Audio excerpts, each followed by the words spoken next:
Hello friends, स्वागत है आपका कभी के टू जेड में। ये जो वीडियो है ये कोई भी जनरल कंपटीशन, चाहे आप बीपीएससी का तैयारी करेंगे, चाहे दरोगा का करेंगे, चाहे कोई टीचिंग एग्ज़ाम का करेंगे, या कोई भी एग्ज़ाम का आप तैयारी करते हैं और एक साल के अंदर अगर आपका कोई एग्ज़ाम आने वाला है या आएगी या अभी फ़िलहाल में है, तो ये सभी में वीडियो काफ़ी इंपॉर्टेंट है, क्योंकि करेंट अफेयर से क्वेश्चन हर एग्ज़ाम में बनता है। तो आप इसको ध्यान से सुनेंगे तो आपको फ़ायदा ये होगा कि करेंट अफेयर में आपको ज़्यादा कुछ दिमाग लगाने की ज़रूरत नहीं, क्योंकि ये बहुत ब्रॉड एरिया, बहुत ज़्यादा बड़ा एरिया है। इसको बहुत सारा मटेरियल को आपको अलग अलग से इकट्ठा करना पड़ता है। तो आप खाली ध्यान से सुनते रहेंगे तो फ़ायदा ये होगा कि आपको आराम से याद हो जाएगा। और ये वीडियो ध्यान से सुनिए, क्योंकि इससे क्वेश्चन बनेगा। तो शुरू करते हैं इसको कि 26 जुलाई से 11 अगस्त 2024 के मध्य पेरिस, फ्रांस में 33वें ग्रीष्मकालीन ओलंपिक खेल का आयोजन किया गया। तो इस बार 26 जुलाई से लेकर 11 अगस्त तक चला था फ्रांस में। 33वां ग्रीष्मकालीन था ये ओलंपिक हुआ है, तो याद रखिए ग्रीष्मकालीन 33वां है ये। और इसमें नोट करने लायक बात यह है कि हैंडबॉल, फुटबॉल और रग्बी 24 जुलाई से ही शुरू हो गया था। मतलब 26 जुलाई से शुरू जरूर हुआ था, लेकिन 2 दिन पहले ही ये सब खेल शुरू हो गया था। तो इम्पॉर्टेंट होगा क्योंकि 2 दिन पहले ही शुरू हो गया था। उसके बाद पेरिस 3 ग्रीष्मकालीन ओलंपिक की मेजबानी करने वाला दूसरा शहर बन गया। मतलब पेरिस जो है ना, फ्रांस ऐसा दूसरा देश बन गया जो 3 को ओलंपिक कराया है ग्रीष्मकालीन। इससे पहले एक और देश है लंदन, जो 3 बार करवा चुका है। तो ये दूसरा देश हो गया फ्रांस। 1900 में कराया था, 1924 में कराया था और अभी 2024 में करा रहा है। तो 3 बार हो गया। और लंदन भी 3 बार करवाया है, 1908 में, 1948 में और 2012 में। अब देखिए, जब भी ग्रीष्मकालीन ओलंपिक जब भी होता है तो उसका कुछ थीम, कुछ आदर्श वाक्य और कुछ शुभांकर होते हैं। तो इसको भी आप नोट जरूर करिए, क्योंकि पूछ देगा तो आपको ऑप्शन में थोड़ा कन्फ्यूजन हो जाता है। तो लिखा हुआ रहेगा तो आपको ध्यान रहेगा। तो इस बार का जो थीम था, let's move and celebrate, let's move and celebrate. और उसके बाद आदर्श वाक्य था गेम्स वाइड ओपन और शुभांकर था द फेरीज। तो यहाँ पर देखिए 2 फोटो बना हुआ है। उसके बाद पेरिस ओलंपिक में 206 देश के राष्ट्रीय ओलंपिक समितियां और आईओसी शरणार्थी ओलंपिक टीम ने भाग लिया। मतलब पेरिस ओलंपिक में 206 देश के राष्ट्रीय ओलंपिक समितियां और आईओसी के शरणार्थी ओलंपिक टीम में भाग लिया था।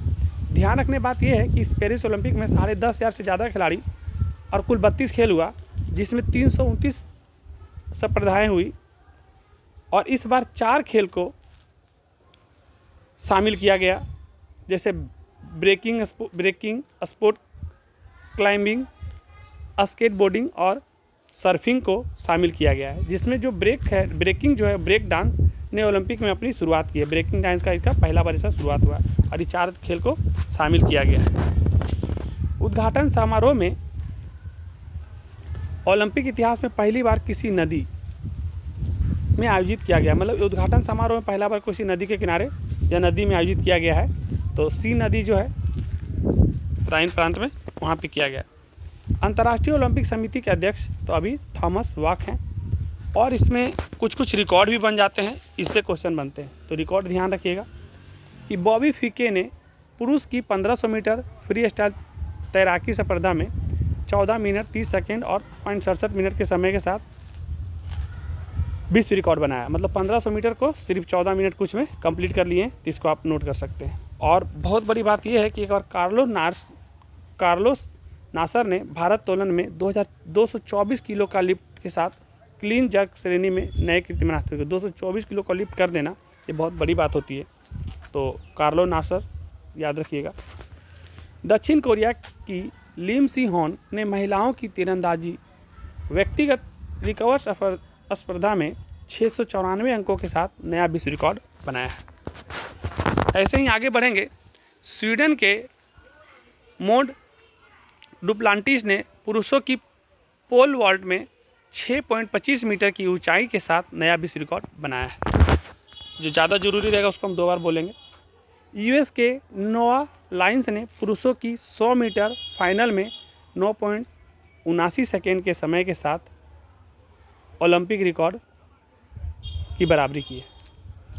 पाकिस्तान के अरशद नदीम ने भाला फेंक में 92.97 मीटर की दूरी फेंक कर नॉर्वे की एंडियाना थोरकिल्सन के 90.97 के ओलंपिक रिकॉर्ड को तोड़ दिया। मतलब इस बार देखिए पाकिस्तान के एक हैं अरशद नदीम, ये भाला फेंकने में एक रिकॉर्ड बना दिए हैं और नॉर्वे के जो थे एड्रियान्स उनका रिकॉर्ड तोड़ दिए हैं।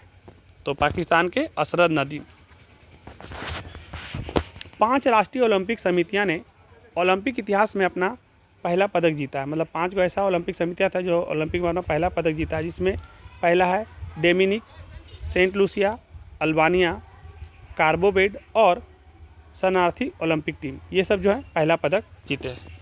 उसके बाद है ब्रेक डांस के उद्घाटन खेल में कनाडा ने फिल बिजार्ड को, पहला तो आप ध्यान रखना कि ब्रेकिंग डांस को इस बार पहला बार शामिल किया गया है और उसमें भी वी गर्ल्स आर्मी ने इसमें भी क्या है कि उद्घाटन में कनाडा ने फिल बिजार्ड को, बी बॉय को, और जापान की आमी यूसा बी गर्ल आर्मी ने क्रमशः पुरुष और महिला वर्ग में स्वर्ण पदक जीता है। मतलब पहली बार शामिल हुआ है और इसलिए इससे क्वेश्चन बनेगा कि किनको स्वर्ण पदक जीता है। तो एक देख लीजिएगा, फिल बजाई जापान की और आमी यूसा, है ना, ये दोनों स्वर्ण पदक जीते हैं क्योंकि पहला बार था तो इम्पोर्टेंट है।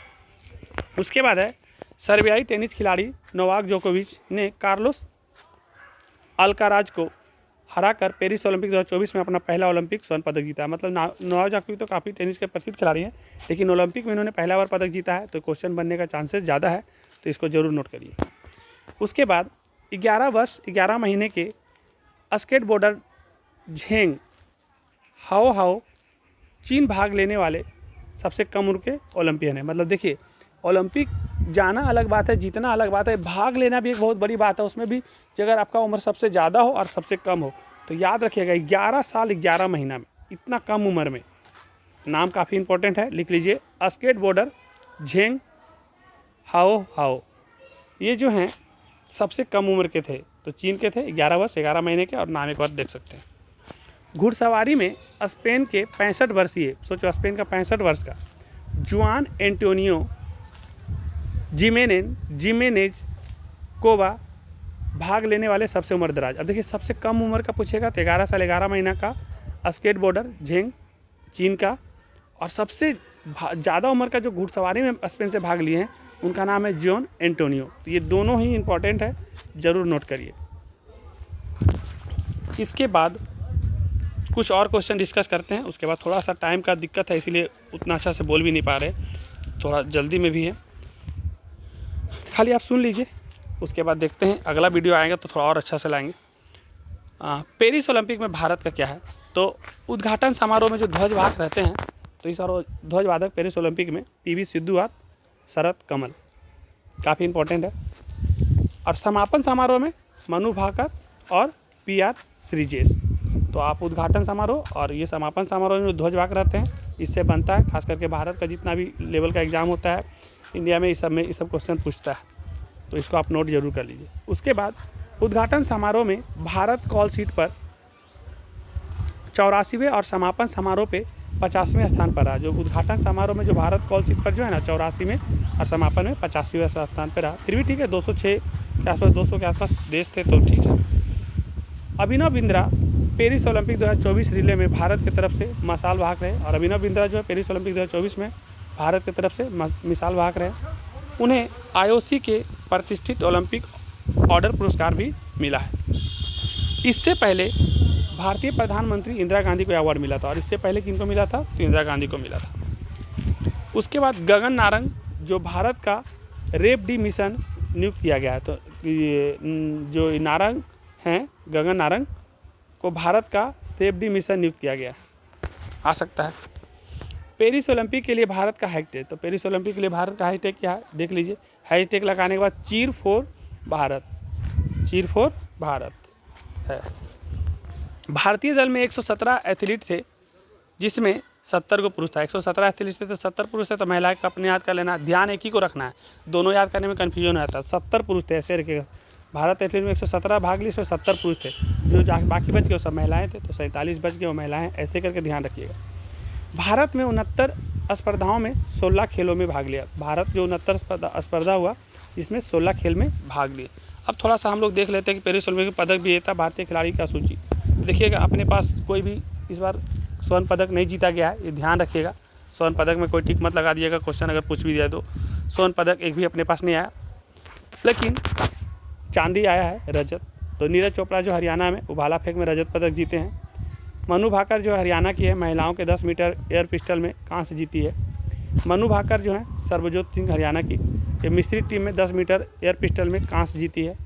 और सोमपिल कुसाले महाराष्ट्र के हैं, ये पुरुषों के 50 मीटर राइफल में 3 पोजीशनिंग में कांस्य जीते हैं। और पुरुष हॉकी टीम जो इंडिया इस बार है, पहले हम लोग का बहुत सारा ये गोल्ड जीत चुकी है पुरुष हॉकी, लेकिन बीच में बंद हो गया था।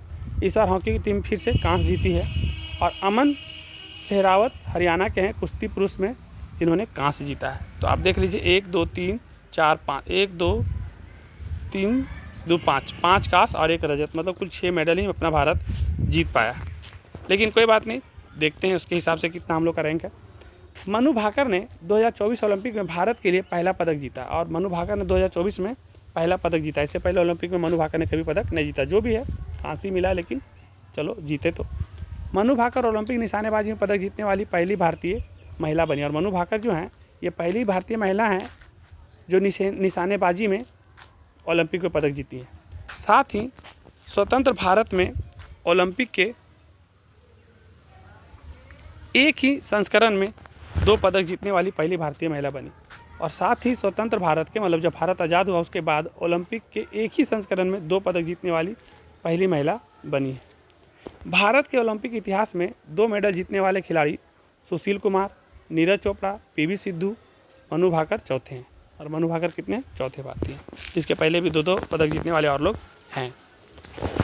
अमन सहरावत भारत के सबसे युवा ओलंपिक पदक विजेता है। और अमन सहरावत भारत का, ऐसे तो सबसे कम उम्र का 11 साल 11 महीना चीन के हैं, लेकिन भारत के अगर पूछा जाएगा तो अमन सहरावत जो है वो सबसे कम उम्र के ओलंपिक विजेता बने हैं।